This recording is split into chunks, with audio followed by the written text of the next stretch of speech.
My son handed me a cup of tea with a smile. He didn't know I knew it was poisoned. The words repeated inside my mind as I sat at the kitchen table, staring at the cup he placed in front of me.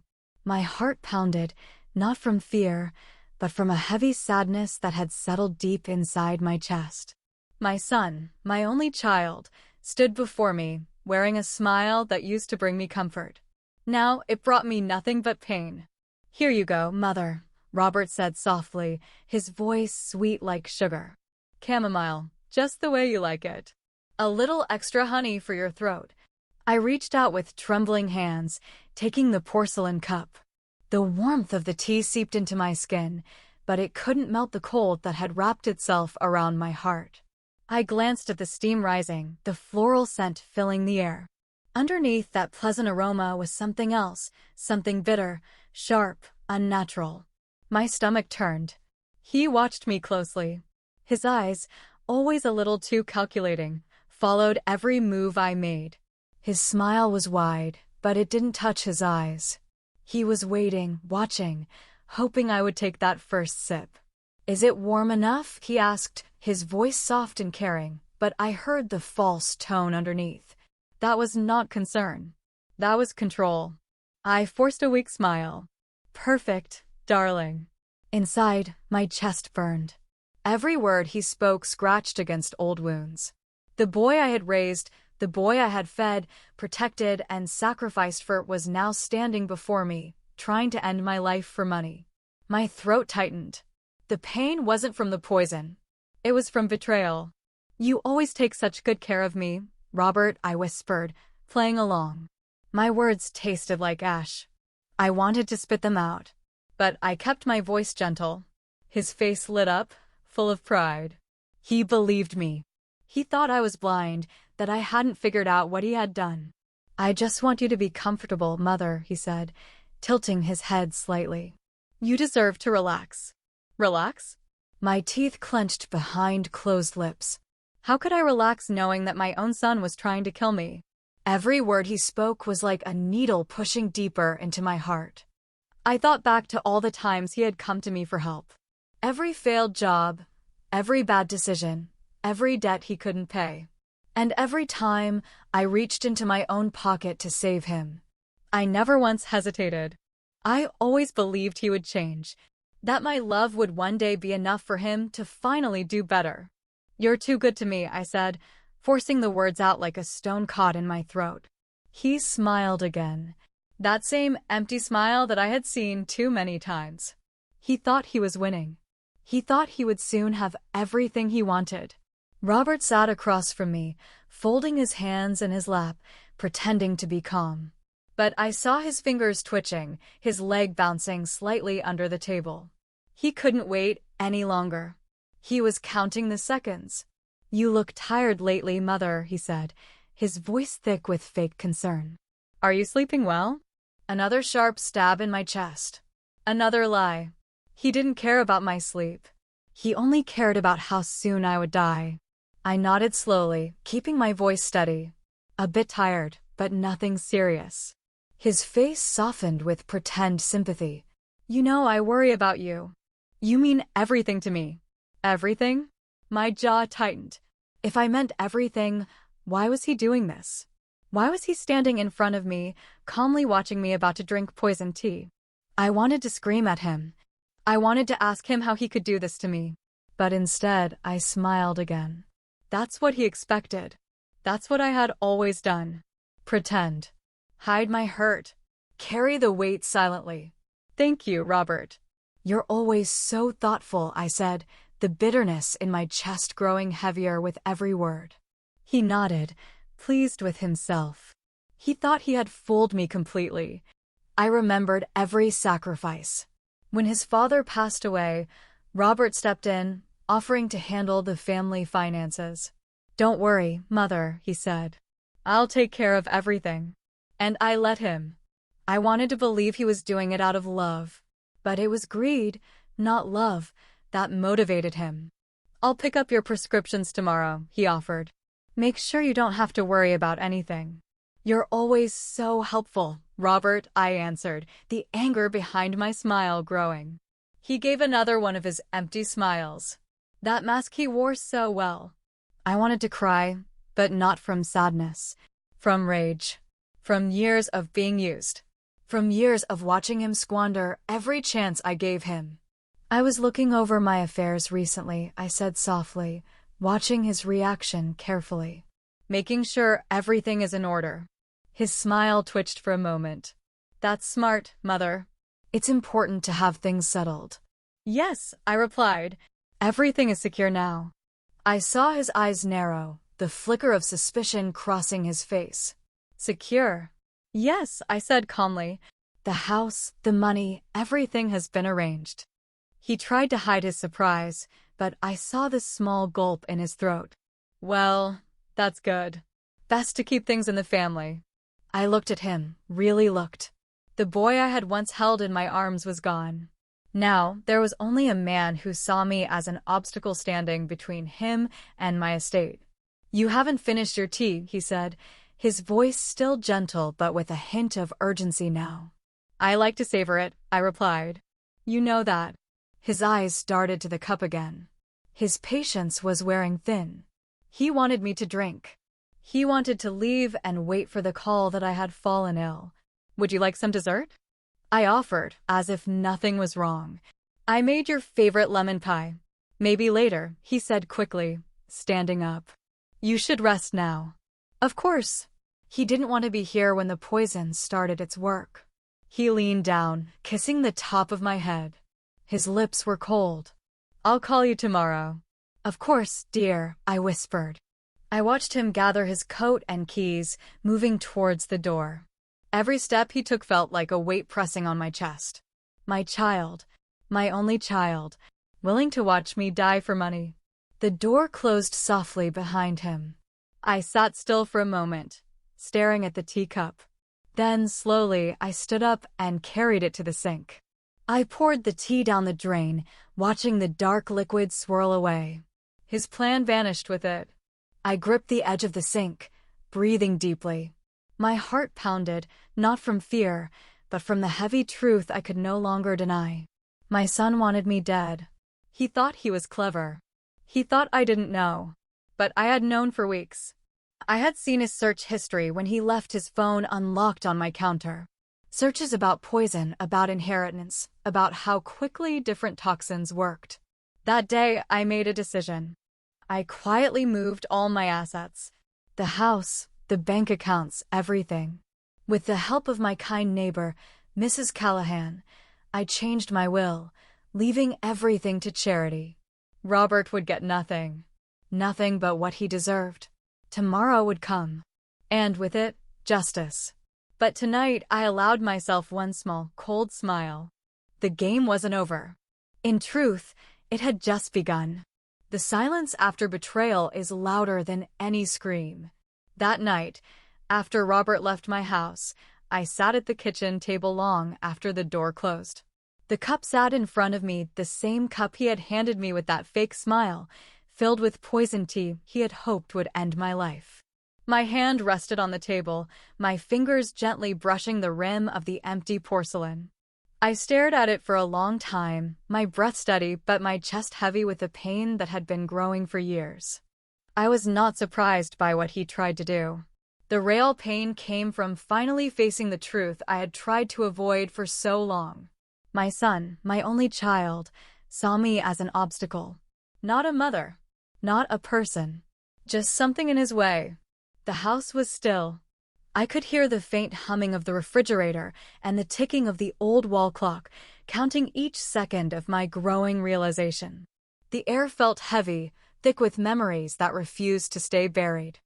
I thought back to the beginning when he was born. The day they placed him in my arms was the happiest of my life. His tiny hands, his soft breath, the way his little fingers curled around mine. I promised him then and there that I would always protect him, always love him, no matter what. And I kept that promise. From the start, everything revolved around Robert. Every choice, every sacrifice, every sleepless night was for him. His father and I worked endlessly to build a safe, comfortable life. We skipped vacations, wore old clothes, and put every extra dollar into savings for his future. We dreamed of giving him the best possible life, a life better than ours. When he was a little boy, he was sweet. He used to run into my arms after school, clutching his crayon drawings. "Look, Mama, I drew you a picture." I would tape them to the refrigerator and praise him like he had painted a masterpiece. His hugs were warm, his laughter genuine. Back then, I believed he would grow into a good man. But as he grew older, something started to change. The requests for money began small. "Mom, can I have a few dollars for school supplies? For lunch? For a class trip?" I always said yes. How could I say no to my child? But soon, the requests became more frequent and more demanding. By the time he was a teenager, the lies started. "I need money for a school project," he would say. Later, I would find out he used it to go out with friends. When I confronted him, he always had a quick excuse, followed by that same soft smile. "Sorry, Mom. It won't happen again." But it always happened again. His father tried to put his foot down, but I always defended Robert. "He's still young," I would argue. "He'll learn. We need to give him a chance." I wanted to believe that if we just kept supporting him, he would eventually find his way. When he graduated high school, he came to us with his big plan. "I want to start my own business," he said, eyes wide with excitement. "I just need a little investment to get started." My husband was hesitant, but I convinced him. He has potential. If we don't help him now, he might lose his chance. So we refinanced the house, risking everything we had built over decades. I remember signing those papers, hands shaking but heart full of hope. It didn't last long. The business failed within a year. Poor planning, reckless spending, and bad choices wiped out everything. When he came back home, he was full of excuses. "The market is tough, Mom." I didn't see it coming. I did my best. And I comforted him. Again. Then my husband passed away. The grief was unbearable, but I still had Robert. Or so I thought. He moved back into the house, saying, "We can take care of each other, Mom." But in reality, it was me taking care of him. The bills piled up. He couldn't keep a job. Every new opportunity ended in failure. The boss was impossible to work with. The company wasn't a good fit for my skills. They didn't understand my vision. Always an excuse. Always someone else to blame. I dug deeper into my savings to cover the growing expenses. Every time, he promised, "It'll be different this time, Mom. I just need a little more time." The resentment inside me grew slowly. At first, I ignored it. I told myself it was my duty as a mother. But with each lie, each failure, the bitterness took root. Then came the gambling. "Just a hobby, Mom," he assured me, smiling as always. "I know what I'm doing. I won't lose much." But the credit card bills told a different story. Thousands of dollars lost. When the loan sharks started calling, when the threats came late at night, I knew how deep he had fallen. And once again, I bailed him out, emptying what little retirement fund I had left. He hugged me afterward, whispering, "Thank you, Mom. You're my angel. I don't know what I'd do without you." But even then, a part of me knew his gratitude wasn't real. I thought about the countless nights I sat alone, crying in silence, wondering where I had gone wrong. The holidays I spent waiting for him to visit, only for him to cancel at the last minute. The birthdays he forgot, the calls he never returned unless he needed something. Every word he spoke tonight echoed those same patterns. "You look tired, Mother. Let me handle your finances. You're so good to me." All said with that same gentle voice, that same fake concern. How many times had he used that tone to manipulate me? To make me feel guilty for even thinking he might be taking advantage? "You don't trust me, Mom? After everything I've done for you." What had he done for me? Nothing. Every sacrifice was mine. Every comfort he had came from my hands. My labor, my sacrifices. I thought about the coat I didn't buy myself one winter so I could get him the video game he begged for. I remembered wearing secondhand clothes to save money for his school fees, skipping doctor appointments because his car needed repairs, eating canned soup for weeks so he could attend a friend's expensive birthday trip.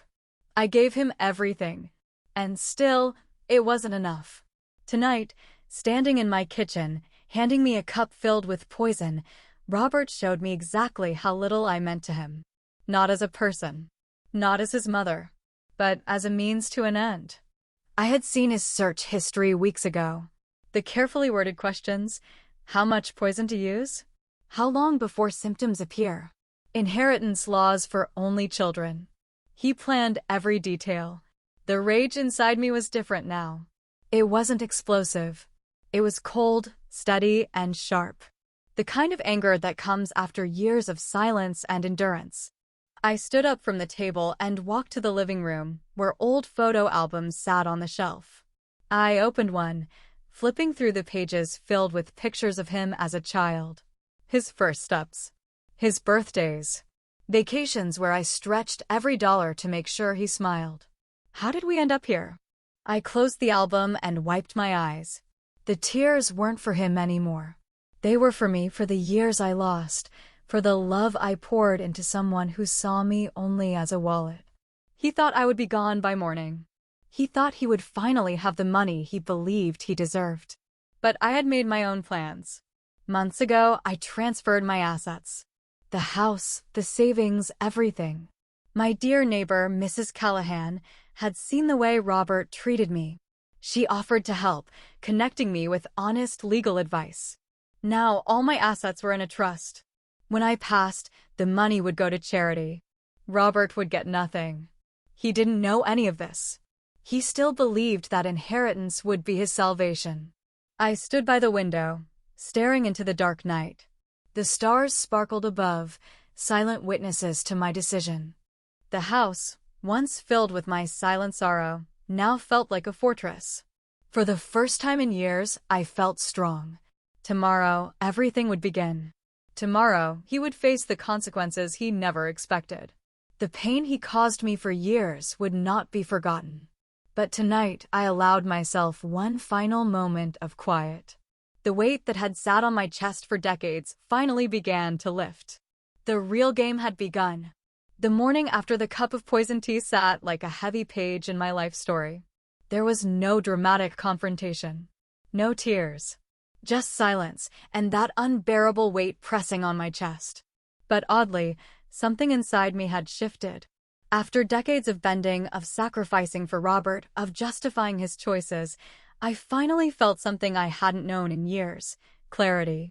The house was cold, but the chill came from more than just the draft sneaking in under the old windows. It came from years of stored resentment, betrayal, and disappointments that I had carefully folded and packed away inside myself. Today, those emotions felt sharp, like tiny shards under my skin. I glanced at the teacup still sitting near the sink, the same one he handed me the night before, laced with poison and false concern. The steam had long faded. I ran my finger along its edge, remembering every moment of that conversation. The lies, the practiced smile, the calculated words, all performed by the same son I once held as a helpless newborn in my arms. How did we get here? My thoughts were interrupted by the doorbell. Right on cue. Robert never let much time pass between his acts of manipulation. He always returned quickly, like a spider tending to its web. He wanted to stay close enough to maintain control, to make sure his plans continued smoothly. I opened the door, finding him standing there, dressed neatly, holding a paper bag. "Good morning, Mother," he said, his tone cheerful, as if yesterday had been nothing but a pleasant visit. "I brought you some fresh pastries from the bakery. Thought you'd enjoy a little treat." The kindness in his voice was hollow, rehearsed. Every word tasted of calculation. I studied him carefully, my stomach tightening. "That's very thoughtful of you, Robert," I said softly, stepping aside to let him enter. His eyes, as always, drifted around the room. I could almost see his mind inventorying everything: the furniture, the silverware, the family heirlooms. This house was more than just my home to him. It was a prize he expected to inherit soon. "You're looking much better today," he said as he set the bag down. "Stronger." The disappointment behind his eyes was barely hidden. He had not expected to find me alive and well. But here I was. "Yes, I slept very well last night," I answered, my voice calm. He smiled again, tightening it into a polite stretch of his lips as he poured coffee for us both. Every move was deliberate. Every word that followed was another thread in his carefully woven scheme. "I was thinking," he began, stirring his coffee slowly, "maybe we should talk about your future plans. It would give both of us some peace of mind, you know." There it was. Another angle of attack. The poison had failed, so now he was resorting to paperwork. "My future plans?" I repeated. "Yes," he nodded, leaning forward slightly. "The house, the accounts, it's a lot to manage. If anything were to happen, it'd be good to have everything in order." I could help with that. I heard the hunger in his voice. He wasn't concerned about order. He wanted access, control, possession. "That's very kind of you, Robert," I replied. "But everything is already handled." His eye twitched, but only slightly. He was careful. "Of course, but maybe we could review everything together? Just to be sure." I could feel the familiar pulse of resentment building again. How many times had he used these sweet words to hide his selfish motives? How many times had I believed him? Not this time. "Thank you for offering, dear," I said with a smile that barely touched my eyes. "But truly, there's nothing to worry about." For a moment, he sat silently, staring into his coffee. I watched the frustration flash across his face. The walls were closing in on him, though he didn't know it yet. "Well," he shifted gears. "I spoke with a lawyer recently. He mentioned it might be wise to update your will. Laws change, you know. It would be safer to keep things up to date." My jaw tightened. Even now, he couldn't stop himself from circling back to my estate. Always circling. Always scheming. "That won't be necessary," I replied, keeping my voice even. "Everything is already updated." He paused, swallowing whatever argument he was about to make, choosing instead to sip his coffee and pretend to relax. But I could feel his mind racing. "I just want you protected, Mother," he said softly. Protected? Protected from what? From life? From living too long? The anger simmered under my calm expression, but I said nothing. "I appreciate your concern, Robert," I said. "But I'm quite capable of managing my affairs." We shifted to meaningless small talk, but every question he asked was another subtle probe. "How have you been feeling? Any aches? Any new symptoms? Are you eating enough?" He wasn't asking out of care. He was monitoring, calculating how long he would have to wait. And then, as he asked about my health for the 5th time, a sudden memory came back like a wave crashing into my chest. Years ago, I stood alone outside the bank, rain pouring down on me, after I drained my last savings to pay off his debts. My hands trembled as I clutched the receipt, knowing full well that I was sacrificing my future for him. My retirement, my safety, my years of hard work, all gone. I remember him saying, "Please, Mom, if you don't help me, I'll lose everything." I could have screamed that day. I could have walked away. But I didn't. I chose to remain silent for my son. And now, sitting across from him, hearing him calmly plot for even more, the weight of those sacrifices crushed me all over again. "You know," he said suddenly, interrupting my thoughts, "this house must be hard to manage on your own. Have you ever thought about downsizing? Maybe somewhere smaller, more comfortable?" There it was. Another tactic. "I love this house," I said firmly. "It's my home. I have no plans to leave." His smile froze, his mask slipping briefly before he recovered. "Of course. I only want what's best for you." What was best for me had never really mattered to him. I sat there, watching him. Every word, every smile, every carefully placed comment, it was all so familiar. And yet, for the first time, I saw it with complete clarity. Finally, he stood. "I should get going." But remember, if you need anything, I'm always here for you. Always here when he wanted something. Always present when there was something left to take. Thank you, Robert, I said, walking him to the door. I'll be fine. He kissed my cheek and stepped outside. As he walked down the front path, he glanced back one last time and waved. I returned the wave, my face calm, my heart steady. Once the door closed, I locked it and leaned against it, breathing deeply. The storm inside me had settled into something colder, more deliberate. I walked into my study and opened the folder that sat neatly on my desk, the folder Mrs. Callahan had helped me prepare. Inside were copies of every document I had spent months carefully arranging, the house, the bank accounts, the investments, all safely out of Robert's reach. He thought he controlled everything, but I had already taken my life back. That afternoon, I made a few more calls to my attorney, confirming every safeguard was in place.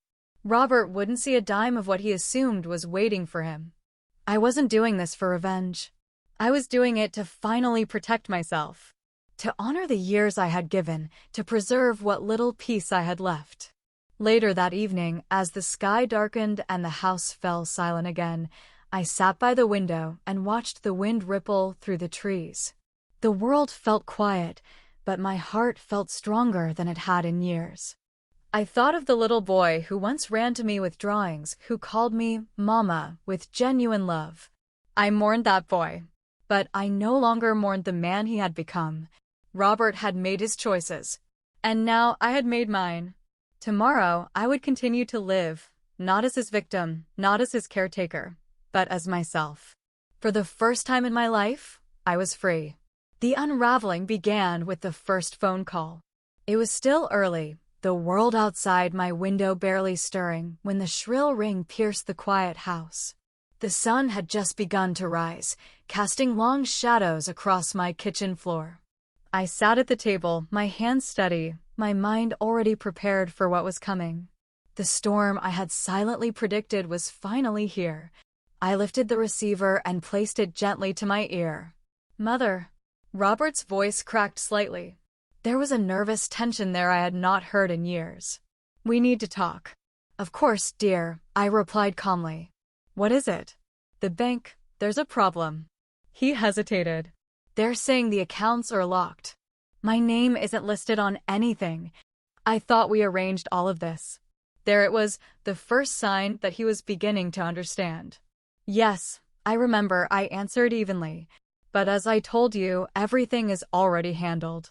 His voice tightened. But I thought we agreed you would add me to the accounts for convenience. For emergencies. That word again. Emergencies. His emergencies had always been endless. His bad business deals, gambling debts, failed ventures. Every time, I had bailed him out, emptied my accounts, sacrificed my comfort. And yet here we were again. Robert, we never agreed on that, I said gently but firmly. I made the decision to handle everything myself. There was a pause on his end, a heavy silence that hung between us like a thick fog. Mother, he said after a long breath, I don't think you understand how complicated this can get. What if something happens to you? I need to be able to access the accounts. I swallowed the rising anger and answered calmly. That's already arranged in my legal documents. Everything will be taken care of. The silence on the other end was sharp now, a blade waiting to strike. His panic was seeping through. I'll come over, he said quickly. We need to sit down and review everything. I could have said no. I could have spared myself the scene that was about to unfold. But instead, I chose to let him come, to let him face the truth he had spent years avoiding. When the doorbell rang, I opened it to find Robert standing there, and this time, his charm was gone. His eyes darted around nervously, and his smile was thin, forced. Good morning, Mother, he said stiffly. May I come in? Of course, I replied, stepping aside. We sat at the same kitchen table where, not long ago, he had handed me poison tea. But today, there was no pretense of warmth. Only tension. I brought the paperwork, he said, placing a stack of documents in front of me. Let's just make sure everything is still as we discussed. As he flipped through the papers, his hands trembled slightly. His face flushed as the reality sank in. None of these documents gave him control. None of them made him beneficiary or trustee. Every safeguard I had quietly put in place now stood between him and what he had long assumed would be his. "Why is Mrs. Callahan listed as trustee?" he asked sharply, barely able to contain his anger. "Because I trust her judgment," I said simply. "She has always had my best interests at heart." "But I'm your son," he snapped. "I should be managing these things." I looked him directly in the eye. "Being my son does not entitle you to own everything I have spent my life building." His face grew redder, his voice rising. "You're my mother. This is family. You're turning your back on your own blood for some neighbor." "No," I said softly. "I'm finally protecting myself." He stood up abruptly and began pacing the kitchen like a caged animal. "You don't understand how serious this is," he said through clenched teeth. "Without access to those funds, He stopped himself. The words hung in the air, unfinished, but I already knew what they were. Without access to the money, his debts would devour him. "You what, Robert?" I asked, my voice low. "What happens to you without my money?" He said nothing, but the answer was clear. And then, as if the tension wasn't enough, his wife stormed through the front door. She had been waiting outside, but could no longer hold back. "What's going on?" she demanded, her voice sharp. "Robert told me you promised him everything. He said it was all arranged." I sat still, my tone even. "Your husband has made many promises, none of them to me." She whirled toward Robert, fury flashing in her eyes. "You said the house would be ours. That you could pay off everything, the mortgage, the credit cards, the business loans." Robert pointed an accusing finger at me. "She changed everything. She's letting that neighbor control it all. She's been manipulated." The hypocrisy nearly made me laugh. For years, it was he who manipulated me, guilt me, begged for help with trembling hands and empty promises. "You're tearing this family apart," Robert shouted. "You're going to leave us with nothing." "No, Robert," I said softly. "You did that yourself." His wife crossed her arms, her voice cold. "We counted on this money. We deserve it after everything we've been through. You can't do this." "I paid for everything," I replied, my voice sharper now, rising from years of quiet pain. "And still, you all feel I owe you more." I gave until there was nothing left of me. Their faces contorted with desperation, rage mixing with disbelief as their reality collapsed. Robert slammed his fist onto the table. "You'll regret this. This is your family. You're letting strangers steal what belongs to us." "What belongs to you?" I snapped. "This house, this money, they were never yours. They were mine. My sacrifices. My labor. My life." His wife's face flushed with fury. "We've built our life around this. You can't just change everything." "You built your life around expectations," I said. "Not around reality." They stood there, momentarily speechless. And, for the first time, I saw fear in Robert's eyes, not for me, but for himself. He threw his hands in the air. "You've lost your mind, Mother. This isn't how families work. You owe us." "No, Robert," I said one final time. "I owe you nothing." He stormed out of the house, slamming the door behind him. His wife trailed behind, muttering threats under her breath. The house shook briefly from the force of the door. Then it was silent. The weight lifted. The storm had passed. I stood by the window, staring out at the garden as the wind whispered through the trees. The sky was clear again. But the most unexpected thing happened a week later. The knock at the door came just after sunset. I had been expecting it. After all the shouting, accusations, and threats, I knew Robert wouldn't simply disappear into silence.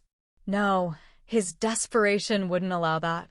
His sense of entitlement had been too deeply rooted, too carefully cultivated over the years for him to accept defeat so easily.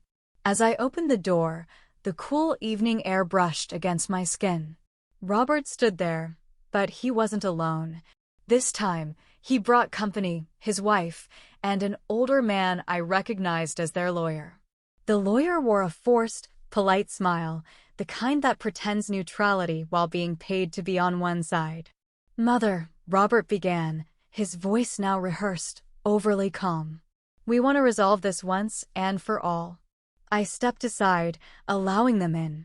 I could feel my chest tighten, not from fear, but from years of accumulated betrayal rising to the surface.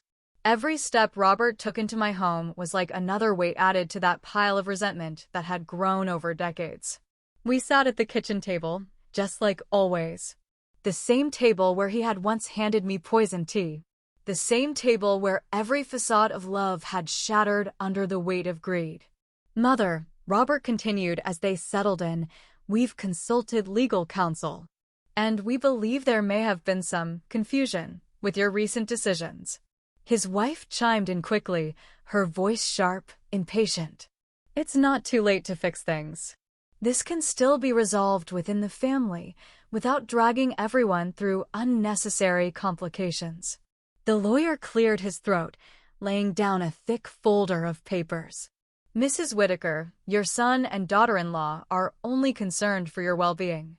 We simply want to make sure you weren't coerced or influenced improperly when changing your estate." Coerced. Influenced. The words stung, not because they were true, but because they represented everything Robert had always done to me. The manipulation. The guilt.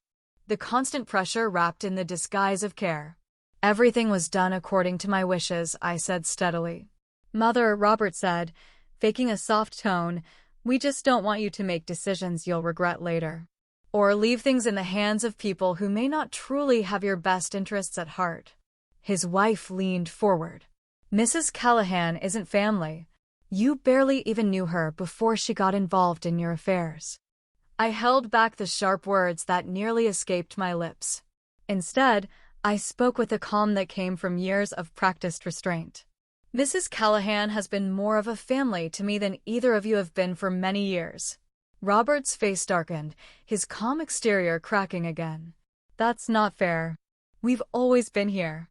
I looked him directly in the eyes. "You've always been here when you needed something."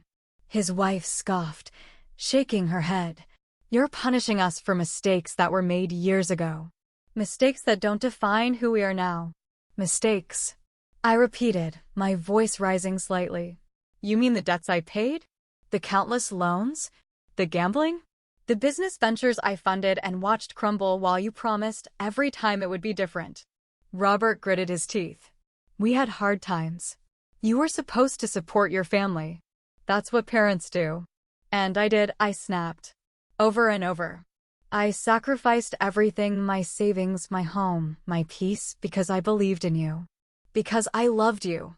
His voice turned bitter. "And now you're choosing some outsider over your own blood."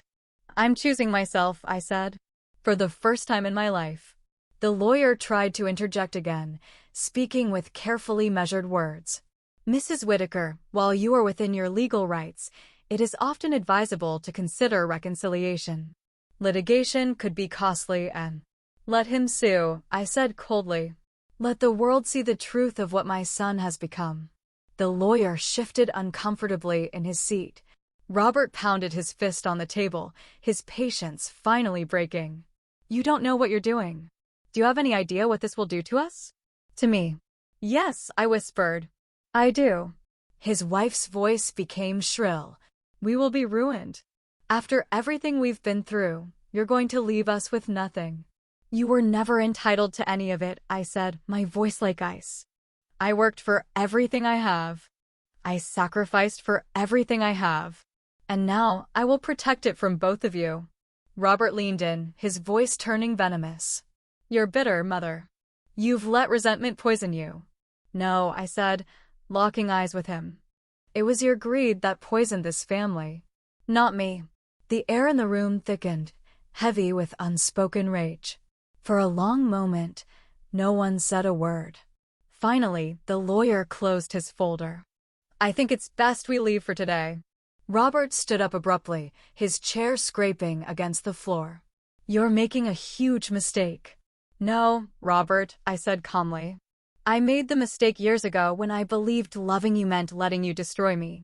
He stormed out, his wife following closely, her face twisted with anger. The door slammed behind them, rattling the old frame. The house grew silent once again. But this time, the silence was not heavy. It was freeing. For days after, I received calls from distant relatives, from people who hadn't spoken to me in years, but suddenly cared about my health and mental clarity. Each call carried the same hidden agenda, to guilt me, to pressure me into reversing my decisions. "You're not thinking straight," one cousin said. "He's your son. Blood is thicker than water. You owe it to your family to make this right," another chimed in. "You're going to die alone if you push everyone away," one of Robert's friends warned. Each word only deepened my resolve. I had spent too many years being manipulated by guilt. I was done. One afternoon, Mrs. Callahan visited. She brought tea, as she often did, and sat quietly across from me as I told her everything. "You were brave," she said softly. "I was tired," I corrected. "Tired of living for everyone but myself." She placed her hand gently over mine. "That, my dear, is a different kind of bravery." The days turned into weeks. Robert's calls became less frequent. The distant relatives faded away when they realized I wouldn't bend. And finally, the house grew peaceful. I sat by my window one evening, watching the sun dip below the horizon, painting the sky with soft hues of orange and pink. For the first time in years, I felt something unfamiliar: peace. The storm had passed. The weight had lifted. And as the sky darkened, I whispered to myself, I won't be afraid to tell the truth anymore, even if it hurts.